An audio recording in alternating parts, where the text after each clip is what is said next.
या विधानसभेच्या अधिवेशनामध्ये सरकारच्या माध्यमातून महात्मा ज्योतिबा फुले व सावित्रीबाई फुले यांना भारतरत्न देण्याचा ठराव हा केंद्र शासनाकडे पाठवण्यात आला।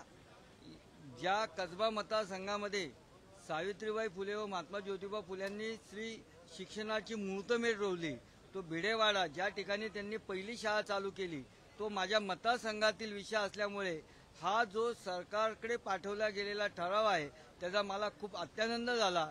आणि आज आपल्या माध्यमातून मी केंद्र सरकारला सुद्धा ही विनंती करेल की हा जो ठराव पाठवलेला आहे तो लवकरात लवकर मान्य करून महात्मा ज्योतिबा फुले व सावित्रीबाई फुल्यांना भारतरत्न लवकरात लवकर देण्यात यावा।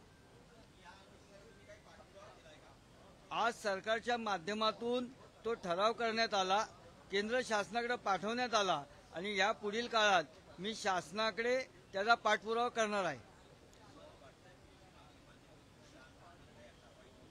हो, याच्यावर नक्कीच विचार होईल, कारण जो भिडेवाडा आहे तिथं जे आता स्मारक चालू आहे त्याचं उद्घाटन आपल्या देशाचे पंतप्रधान मोदी साहेबांनीच केलं होतं आणि त्या ठिकाणचं स्मारक आता लवकरात लवकर होतंय।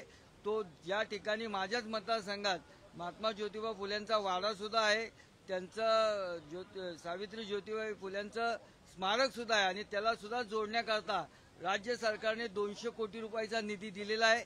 ते काम सुद्धा आता जोरात चालू आहे आणि या सगळ्याच्या पार्श्वभूमीवर महात्मा ज्योतिबाई फुले आणि सावित्रीबाई फुले यांना नक्कीच केंद्र सरकार भारतरत्न देईल असा मला विश्वास आहे।